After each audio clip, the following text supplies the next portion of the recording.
Hi guys, and welcome back to another DooDee-filled dumpster fire. Yes, we are talking about 90 Day Fiancé's Happily Ever After, the tell-all part 2.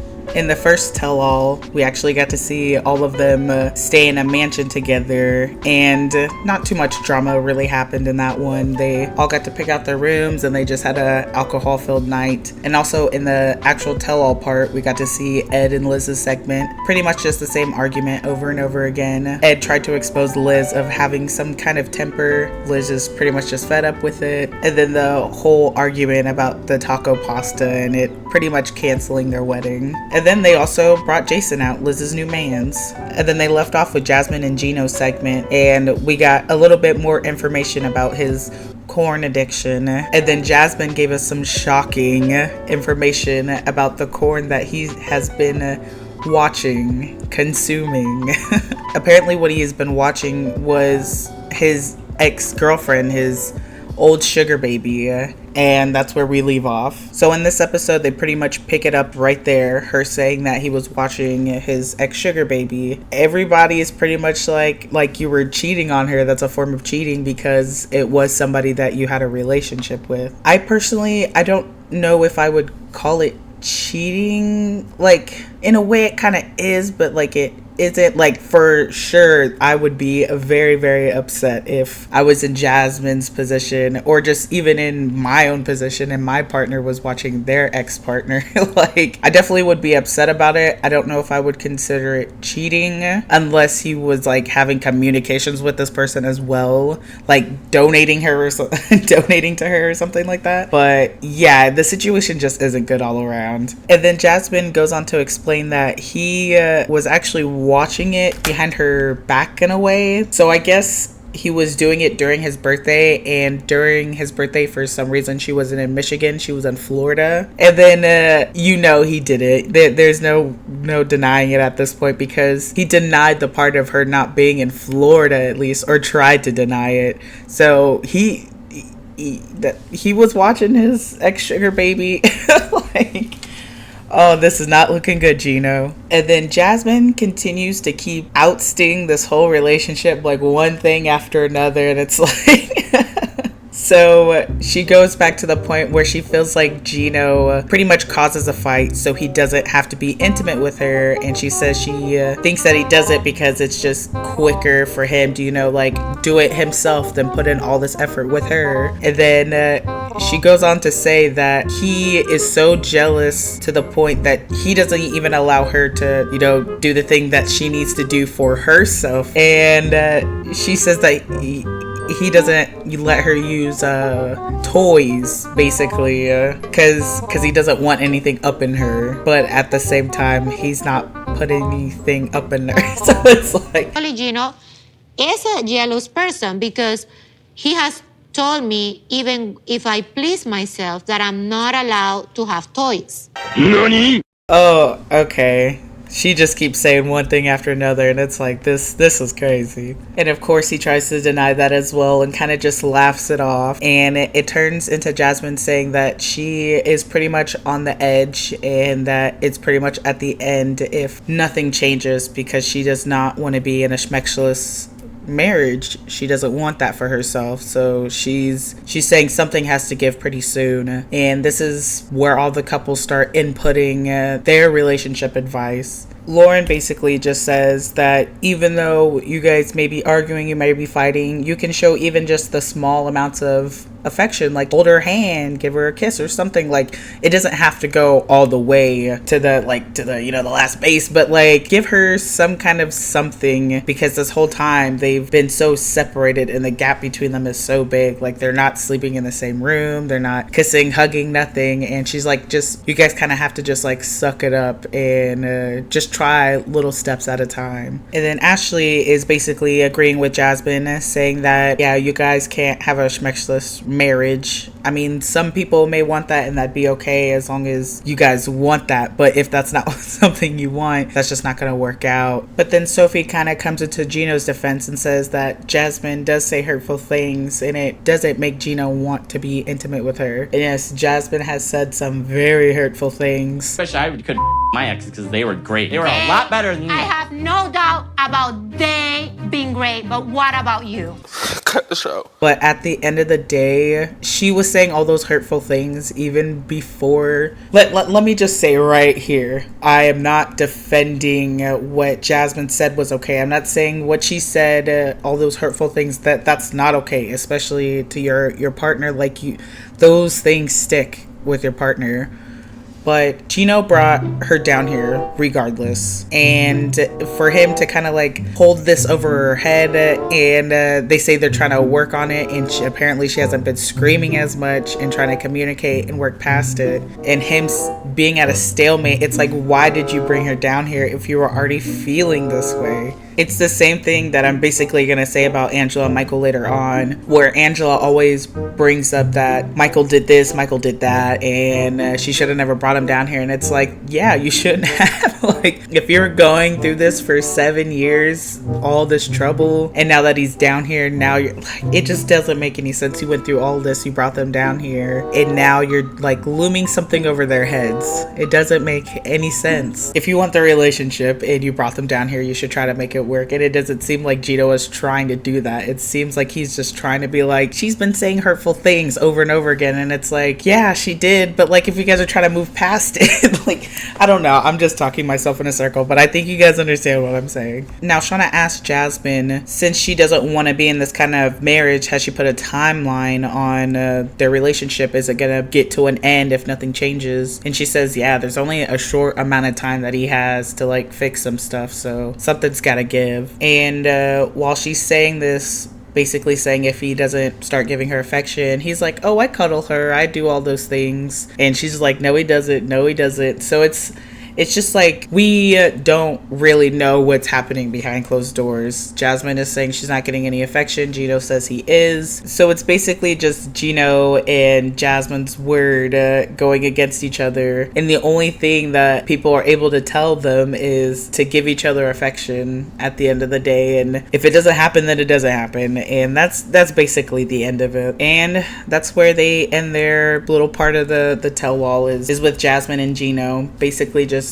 telling them to give each other some affection and see where it goes. Now it's time for them to all pack up and head back to the mansion. And while they're getting undressed, Jasmine slips into the curtains with Gino and just lets him know that they can just start with like little baby steps, you know, going on dates and even maybe sleeping in the same bed together. They don't have to cuddle or anything. They don't have to do anything physical, just sleeping in the same bed and just starting there and seeing where that goes. And so they seem to come to a pretty mutual ground and just hoping that they, you know, their relationship mends or whatever, even though we know they're not together anymore. I don't even know, but their segment's done. I'm pretty sure we're not going to see them on 90 Day Fiancé anymore unless somehow Jasmine or Gino gets on the single life or the last resort. Hold on, wait a minute,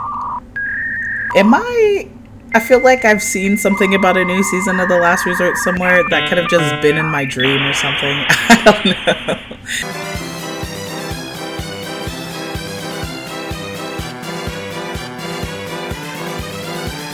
Now, while they're all heading to the mansion, you actually see Jason walking with Liz. So Jason actually is going to be spending, I don't know if just this night or the rest of the tell-all with them in the mansion.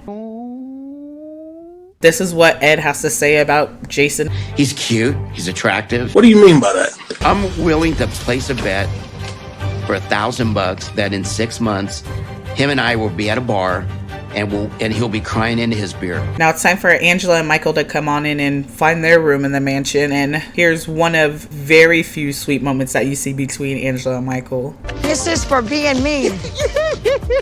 And I hope you enjoyed that, because that's all you're gonna get today. So now everybody's starting to mingle up again, you know, another night of drinks. And Gino is hanging out with Patrick, Tice, and Rob and just letting him know what Jasmine said after the tell-all. Basically them working towards a more affectionate relationship. And while he's talking to them, Jasmine comes up behind him, gives him a drink. It's all cuteness. And Tice is really trying to push them together, is really hyping up the situation, calling her beautiful and everything. And then she just straight up is like, can I see you guys kiss? I knew what she was trying to do, but that was like kind of weird. And I'm sure they're all probably already drunk all by now. But this kiss was so awkward. Can I see like a kiss? Huh? Can I see like a kiss? Yeah. Here we go. Here we go. Y'all, don't do that. Don't do that. It gave me vibes of that one video. I don't know if you guys ever seen it.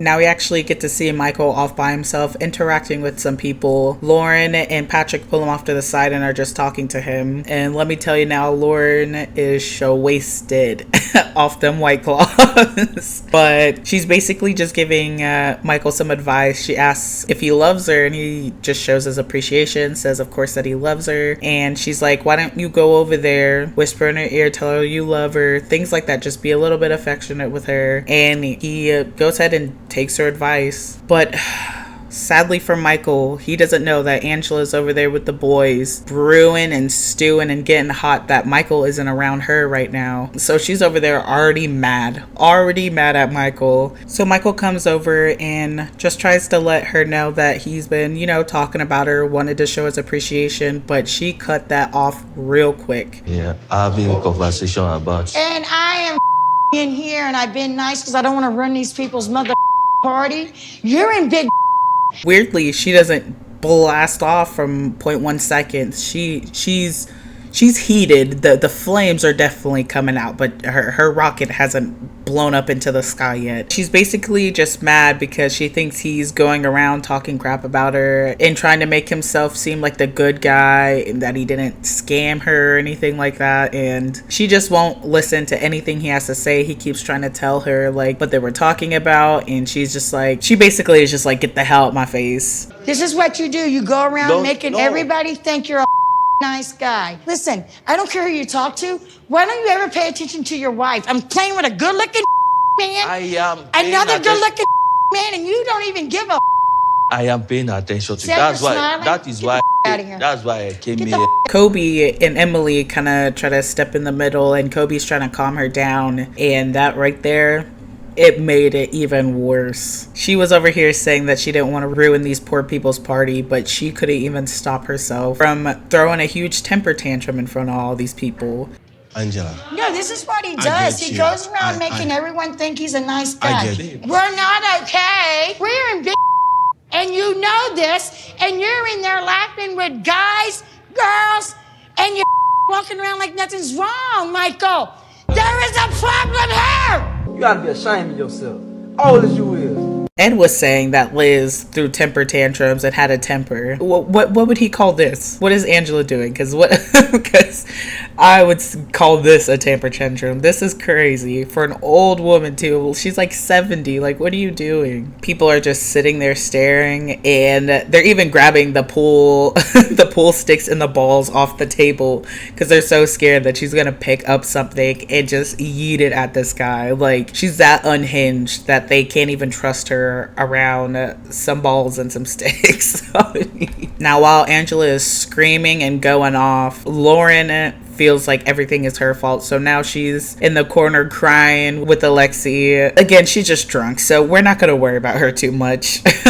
But Lauren comes over and tries to let Angela know that it was her that pulled Michael aside and tried to get him to come over and show her some affection. She was the reason why Michael stepped off to the side to go talk to them, and she was just trying to calm down Angela. And Angela's being the nice old meemaw to her, like, no, it's not your fault, it's not your fault. And then snapping over to him and be like, I'm your wife, and then going to Lauren and be like, no, sweetheart, it's not you. So this lady is cuckoo banana crazy. So everybody stay away from her, dude. Now that Angela's done yelling at Michael, for now anyway, she goes off and tries to comfort/vent to Lauren. I don't know, basically just saying how it's not her fault and it's just him, he's in the wrong. And Michael goes over and vents with Kobe and Patrick, and they basically give him the same advice that everybody's been giving Gino as well, to, you know, just be intimate with your wife, because apparently they haven't been intimate since he's been to America. And he also has the same excuse that Gino has, that he just can't get past it with Angela because of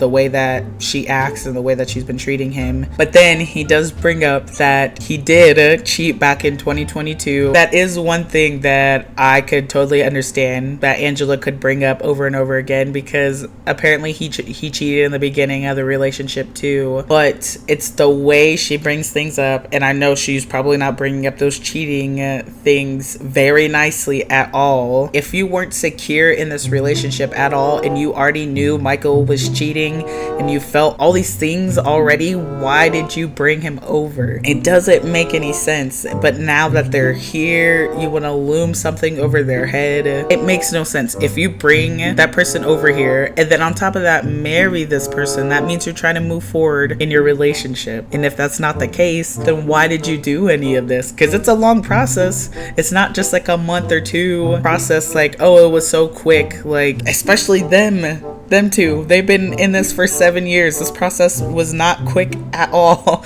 So she had all this time, and if she was still so pressed about the cheating thing, she should have never brought him over. So it's just very irritating. But now let's leave Angela and Michael's drama behind, and let's bring up some Ed and Liz drama now.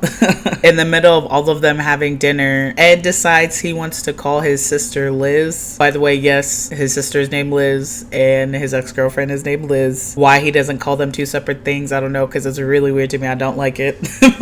But yeah, he calls his sister Liz and asks her to basically describe the situation, tell them the story, what happened on that taco pasta night. And to make long story short, Ed was being dramatic about what he said. I feel like his sister was trying to come into his defense, but basically when he was talking on the phone with her, the way Liz was speaking right there at the table at that time, she was upset, had an upset tone, but she was not screaming. And the sister, while she was on the phone, was like, basically how Liz is talking now was how she was talking in front of all of us, with the rudeness and yada yada yada. And everybody's like, yeah, it just sounds like she's upset, which is understandable because her daughter was called a baby. Like, you were being disrespectful to her kids, so of course she was being upset. Was I cussing? Are you there? She's there. I'm here. She's I'm just gonna say she was acting the way she's acting tonight, and that's But all. she's not acting any sort of way tonight. She's actually quite pleasant She's acting tonight. upset. She's acting Did I upset. curse? She's not acting insane. Ed basically outs himself for being dramatic and showing that Liz didn't flip out on the taco pasta.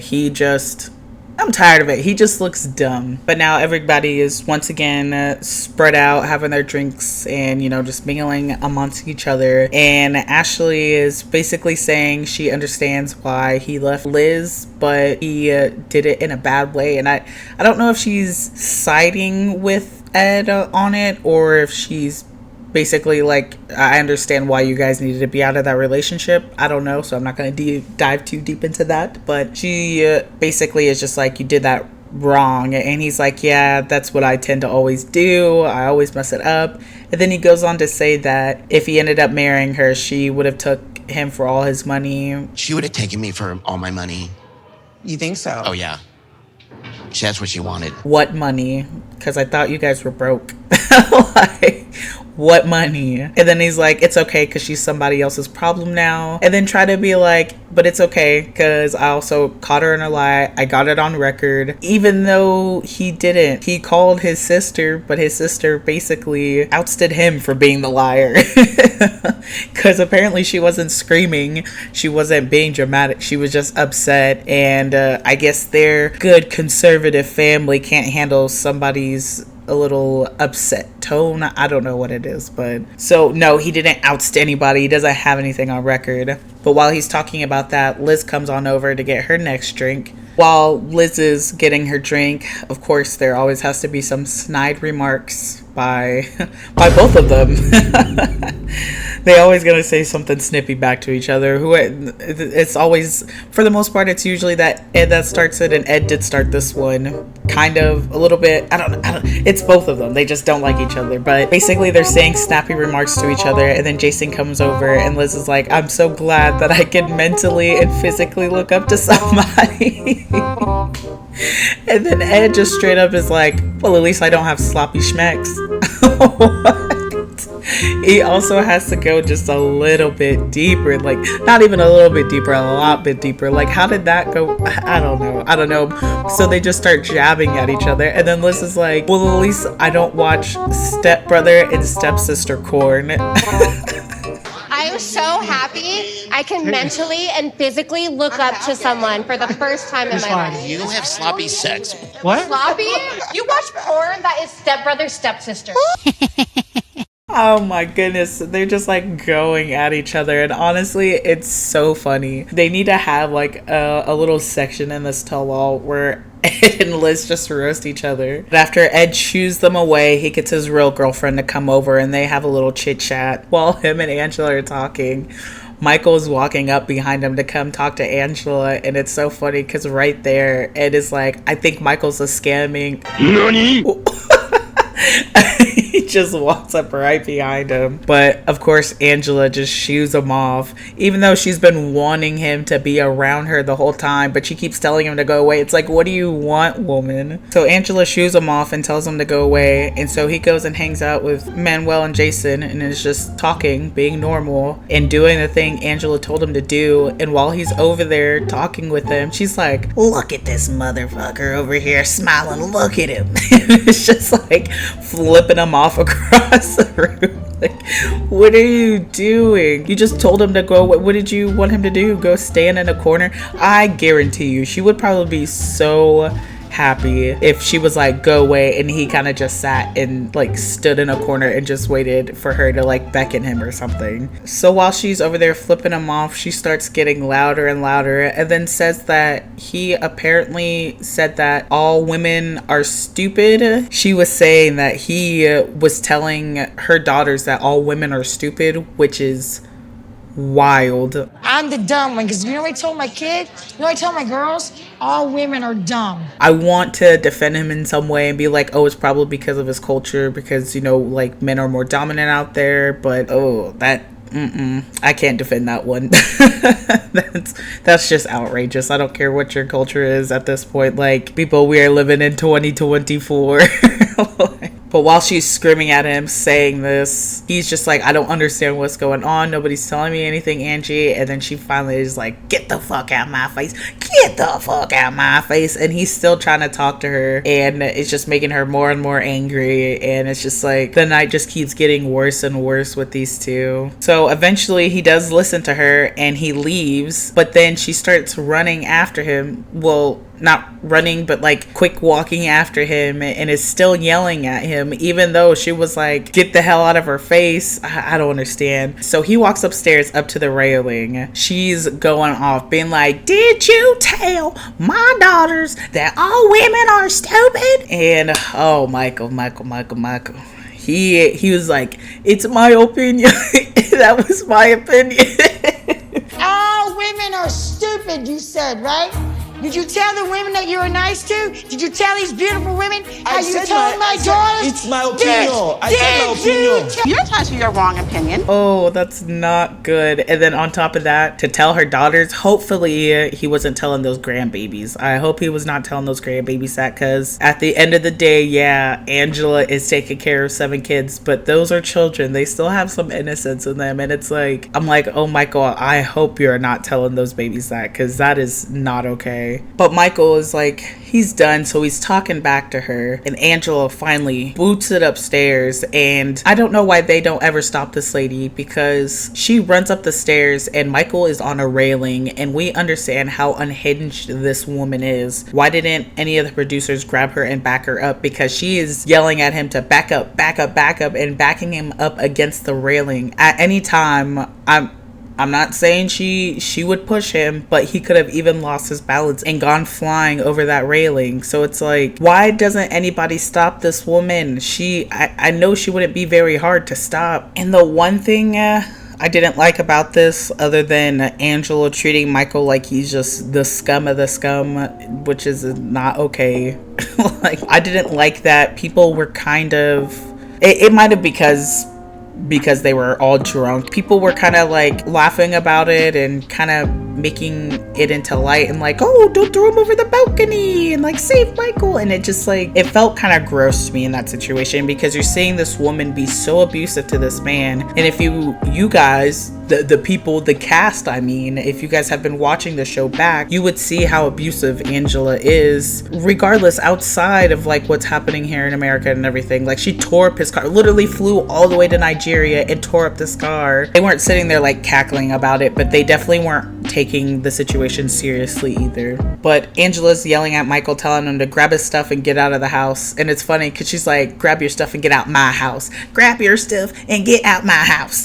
So it's like, but she keeps telling him to grab his stuff and get out while she's also pressed up against him so he can't go anywhere without shoving her. Now, I'm gonna just talk about this little bit in here. It's not that important. I just wanted to say something about it because it weirded me out and I wanted to know your guys' opinion. Gino, Ed, and Patrick are all talking, and Patrick basically says that American women don't appreciate anything, and that's why a foreign woman, like a Latina woman, or basically a woman not from America, is going to be more appreciative. Foreign women, they understand and appreciate America more than girls in a bar. But like, you know, I learned that when I was 29. I was like, I'm not gonna work and buy brand new houses and not be appreciated. I'm gonna have someone that loves me for who I am. That doesn't resonate here. You have to play a game. It sounds like you just had bad relationships with American women, and that's like 2, 3, 4, 5 women don't like. Do you know how many people are on this planet? I don't know. I just want to know your opinion on it. Like, how do you feel? Do you think Patrick is right that when like American women just aren't appreciative? He could be absolutely right and I could be in the wrong. I want to know.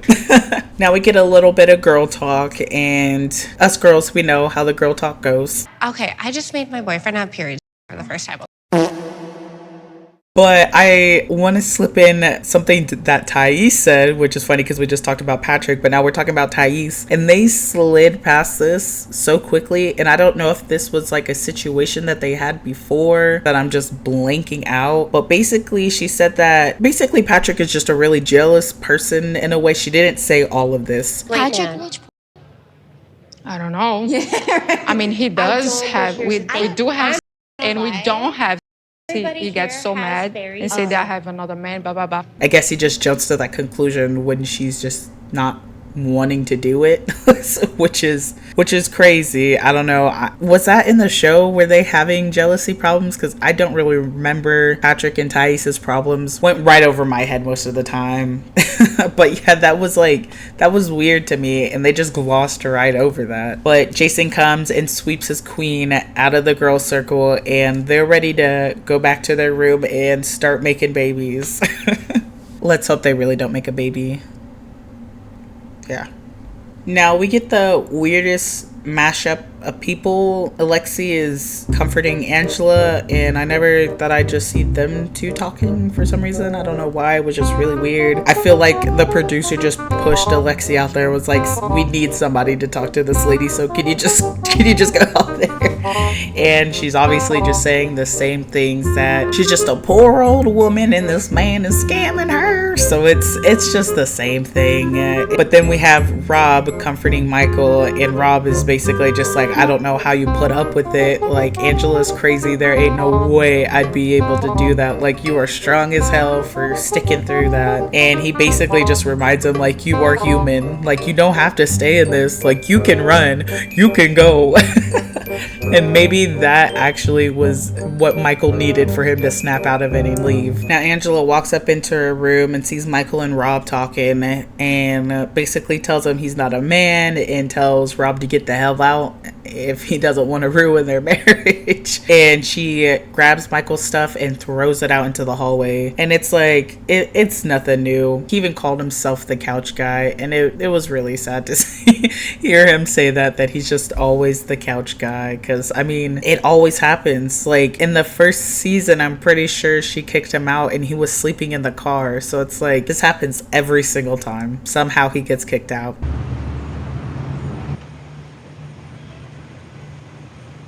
Last night, after I found my clothes in the hallway, I had to sleep in the car overnight. Sorry, man. I'm gonna tickle you again.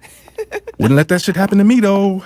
And while he's downstairs curling up under his shirt, Angela's upstairs with the producers, basically just telling them that she's so in love with this man and she doesn't know why. He keeps doing her dirty, but she still keeps him around. She brought him here and she doesn't understand why. And it's like, I don't know why either if you feel this bad. But that was the end of that mansion night, and everybody drunkenly passes out. Now everybody's back at the tell-all and they're all getting ready. Ed and Lauren and a couple of other people are in the back room getting their makeup and hair done. And Lauren asks Ed, now that he's met her in person, does he still think that she's a bottom feeder? She is referencing this to when Lauren, a while back, she had an interview and she was asked, does she not like any of the 90 Day cast, like anybody on any of the 90 Day spinoffs? And she said that she didn't like Ed, that she actually loathed him. Then when he got interviewed after that, he called her a bottom feeder, which again, like I said, Ed likes to dig just a little bit deeper. So she asked him, do you think I'm still a bottom feeder? Of course, Ed didn't answer. He just passively aggressive replied and was like, I can't wait to see your segment, just your perfect pretty life. I just can't wait to see that. Lauren snaps back and is like, we don't have a perfect life. I have an amazing husband. We do have fights, but the way that you talk to me and the way you talk to other women is just not okay. She even says that straight up, she does not like him. She doesn't like him at all. Then they actually show a snippet of Ed basically talking crap about their relationship while on the way to the tell-all. Interested to see how wonderful Lauren's life is. Because they act like everything is fine, which is a bunch of, bull. She always has a comment, and she's somewhat of a chauvinist, an anti-man in a way, and I bet you it drives him crazy. Now Michael and Angela come in and Kobe immediately just goes to talk to them. He lets her know that basically she doesn't let anybody talk. She talks over everybody and she just gets angry instead of hearing an explanation. And she basically is like, no, I'm not going to let him talk because I let him talk for 7 years. He always has some excuses. He's a liar. He's a scammer. He's a cheater. He's all this. I should have never brought him to America. Going off and off and off. And of course it just gets back to the point where it's like she's just screaming at the top of her lungs and like, I pay taxes. I'm an American, Michael. Like, you're a liar. And he's gonna think I'm crazy because their wives and their situation ain't never been as bad as ours. Why you shouting? Because I pay taxes, mother. Something you ain't paid, bitch.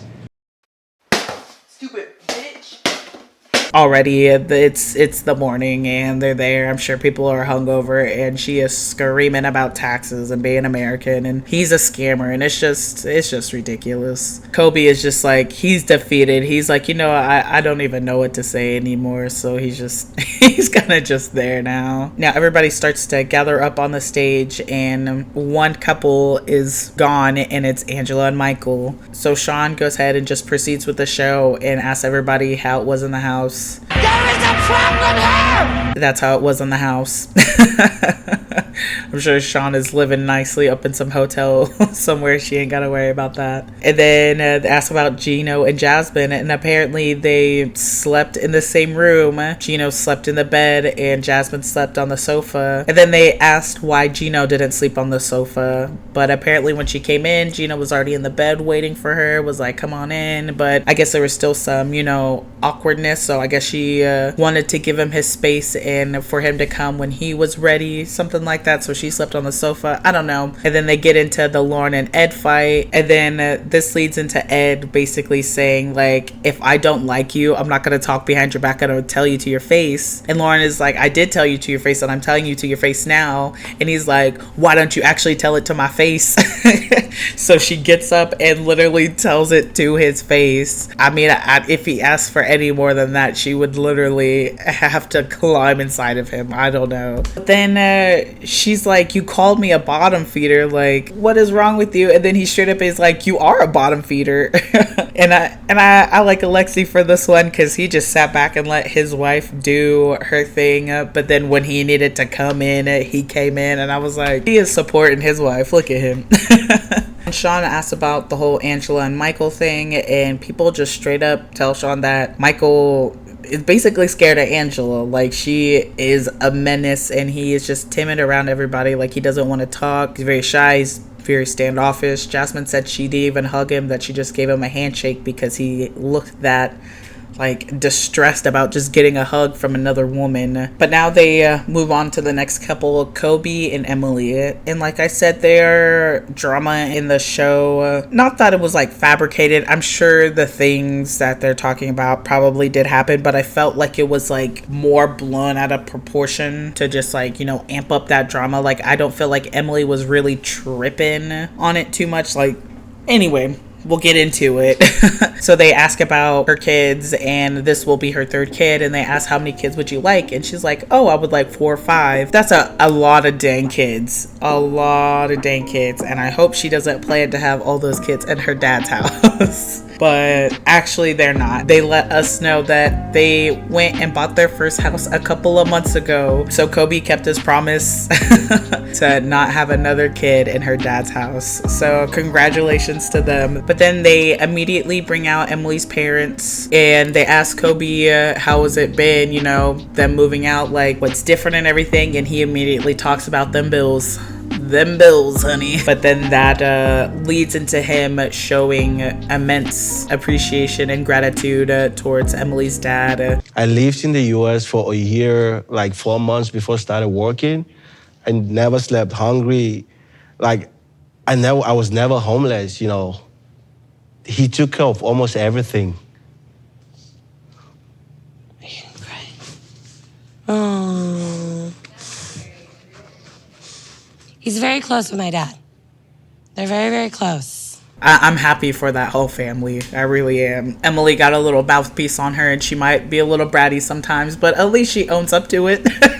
She knows she is, I guess. Then after they bring on Emily's parents, they bring on Kobe's best friend, Valerie. Valerie is Kobe's best friend, and Valerie was not okay with Kobe's relationship. And the way he says it, he says that he wasn't okay with him being with a white woman, and I don't know if he really meant to say white woman more as like an American woman. I think that's what he was trying to say. But once he said white woman, all hell broke loose with Angela, and now she's attacking everybody. I still have some issues concerning him being married now and having a white woman. What would be different if he married a black woman? Is it an American woman? I mean, honestly, I don't like her. That's insulting to me.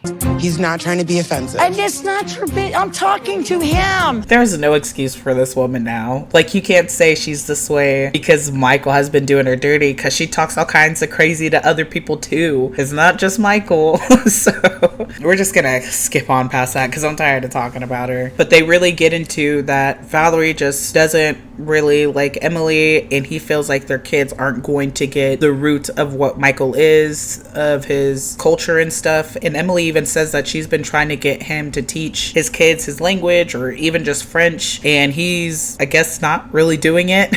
But then the parents also say that he does, you know, like cook food and things. So they are getting some of the roots and some of the heritage, but at the end of the day, they do live in America, so they are going to be American kids. But then this goes into the most ridiculous conversation. They're talking about the name of their kid, and they don't know if they're going to have a girl or a boy yet, but they said if they are going to have a boy, Kobe wants to name him Valerie.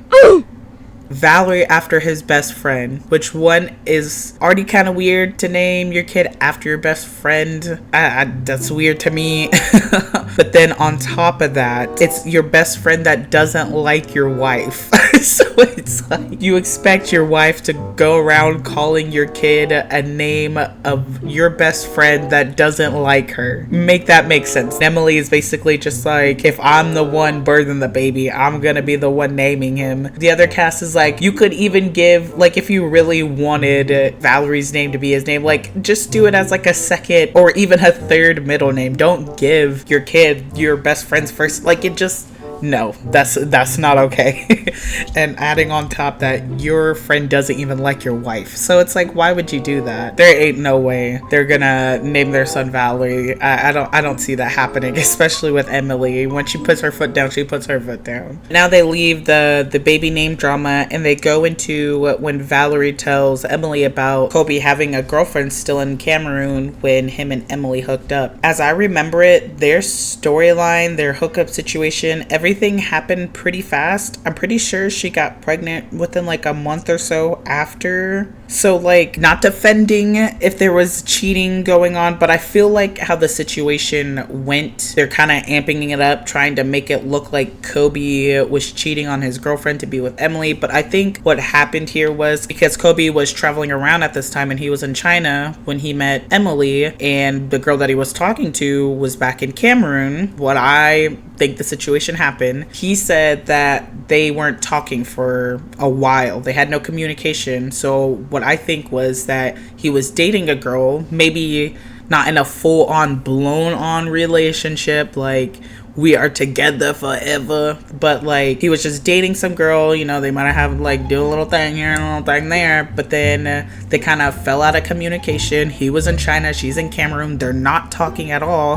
He finds Emily, things happen quick, they have a one night stand turns into love, turns into having baby, turns into a proposal, and all of it happened so fast that I think there was just like, I don't know, it's just like, I understand where he's coming from. Like, if you and that person that you were dating just mutually stop talking to each other, then I would take that as me and that person aren't in a relationship, you know what I mean? Unless there was like a serious sit down being like, yes, we're in a relationship, we start planning like future together and everything. And if she was texting him being like, hey boo, like on the side, or then I would understand. But it sounds like they fell out of communication, they weren't talking for a while, and then him and Emily got together, and him and Emily's story went pretty fast, so there was like no time for it. So I feel like 90 Day took that story and pumped some steroids into it to cause some drama. But I don't even think Emily is really tripping on it either. I think she would like to know maybe some of the details, but I don't think she's really tripping on it the way they're making it seem. But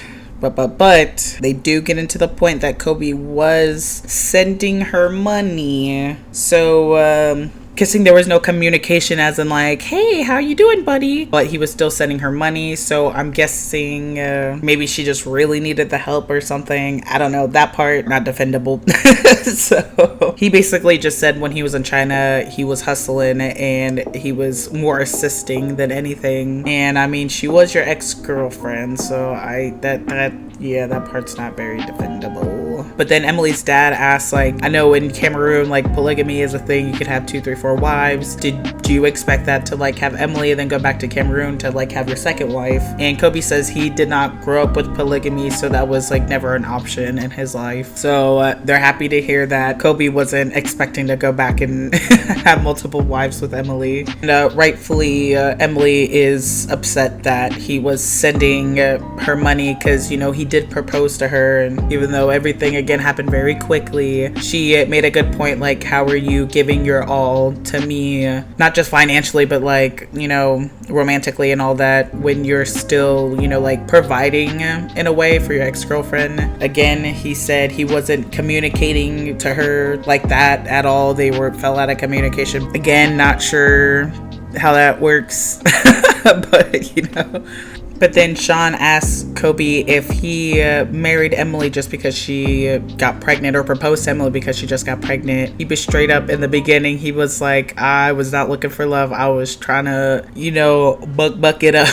Like, but apparently pretty quickly, Emily said that he told her that he loved her. And then he said that she actually said it first, which I kind of feel like he maybe have said it first, just because I've seen Kobe get pretty emotional and it's cute, and I feel like he's just an emotional guy, and I could definitely see him saying he loves Emily first, which is that's really cute. And then Sean asks Valerie if he has any like last words, any relationship advice, and instead of giving them advice, he basically just brings up that Emily's controlling and he's worried about that. There's a lot that Emily is going to learn. It's a lot. It's like she has control over you. And my main concern is the children have to trace the root of where their father is coming from. So Kobe and the wife with the kids, they can come over to Cameroon to adapt. So I think they really have to plan very seriously.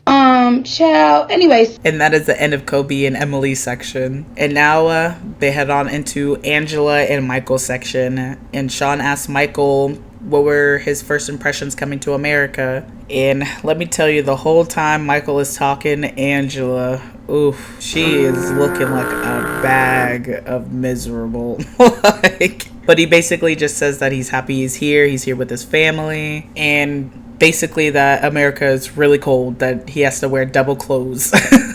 That he always saw it on TV, but he never experienced it until he came here, that he had to put on double clothes. And then she asks him, is there any American food that he really enjoys? And he says he really likes chicken nuggets.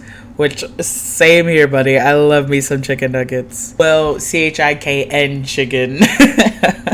I don't eat meat, so I get these the Gardein Ultimate chicken nugs, and oh my gosh, those are so good. Dad! And then Sean asks Angela, usually when you move in with somebody, there's always going to be a little bit something about them that you're like, oh, that just annoys me. A little pet peeve of yours. She asks Angela, and she says that he has lots of wet dreams, I guess.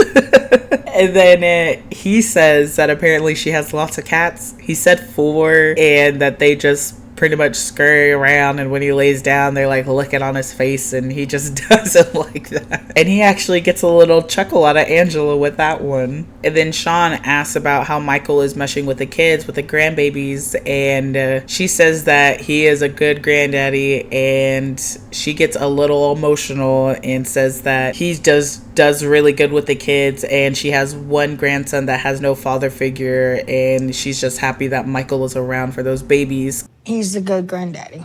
Very attentive, playful, loving. He really is good with the kids. You see them so happy to see him, you know, like they've been waiting as long as me, really. You know what I mean?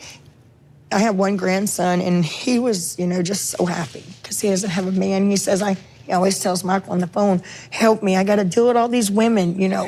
This was probably the only time I felt a little for Angela, just a little spark of something, because I don't know if I felt like if I was a Mayma with all these grandkids, it would be nice to see my grandbabies have somebody in their life that they're missing or that they're needing, and seeing that person take care of them so well. And if she does have a little something somewhere in that heart, I'm sure it would probably be for her grandbabies. So this part I was like, oh, I can definitely tell she is feeling a little emotion, just a little bit. She might have been playing it up just a teeny bit, but I was like, okay, yeah, she's talking about the grandbabies.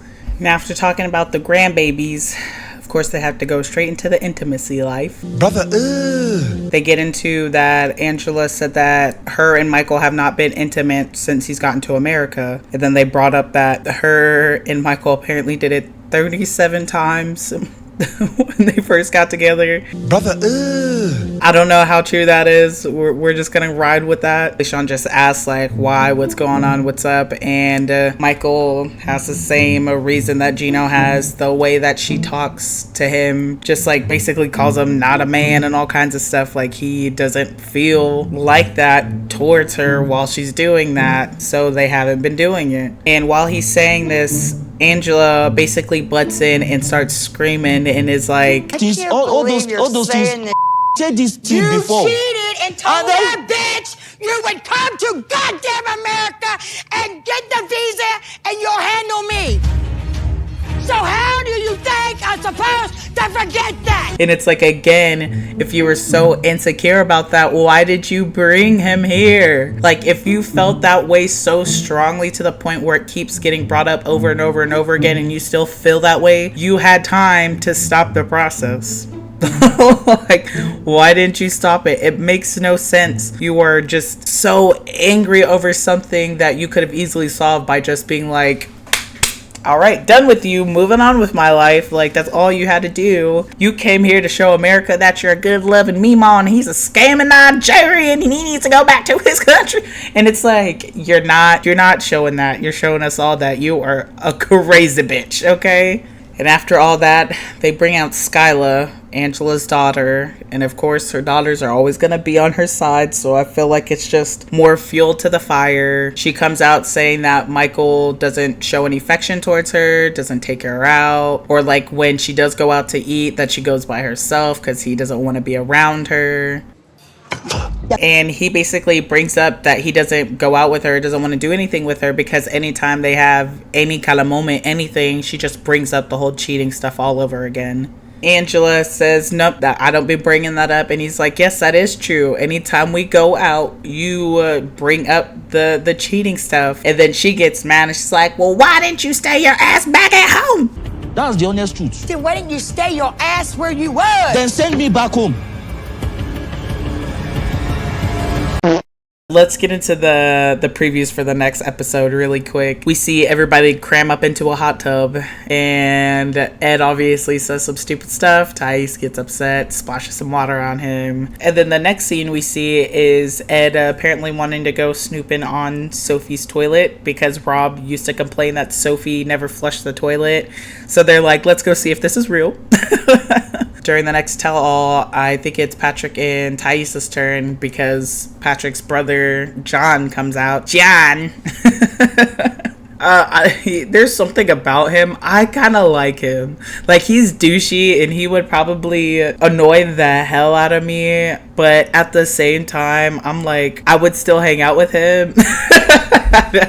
If that makes any sense. And then it also looks like we get Rob and Sophie's segment, and they bring out the girl that Sophie has been living with, and they ask her if she's attracted to Sophie, which we all know she is. She wants to snatch her up from Rob. So and then it looks like we get to see Angela's PI put into action. We know on the last episode of the season she hired a PI to dig up some dirt on Michael, and I guess they're telling us now in the tell-all what he found. I bet he's not gonna find anything crazy. PI did say that something about one particular woman, but again, I don't think it's gonna be anything crazy. But that was the end of the tell-all part 2, and this one was so tiring. Honestly, like, I asked you guys if you wanted me to make a long recap or a short one, and I'm glad you guys asked me to do a long one because I love the yip yapping.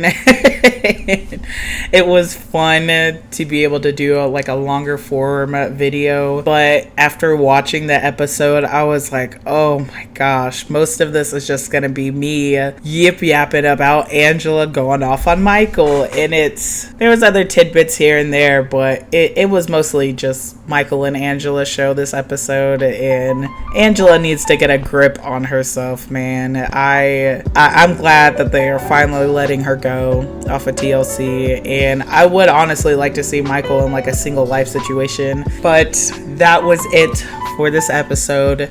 I always appreciate you guys coming and watching me, this stinky little face of mine. Now, I'm sure you guys heard it in my voice all day. I have been a sick duckling, and the last time you guys hit that like and subscribe, it actually helped this sick lady out. So I am helping again. Please hit that like and subscribe, and you'd help out another you see, you'd be helping that out, okay? So please just hit that like and subscribe. But you guys have a beautiful day. Bye.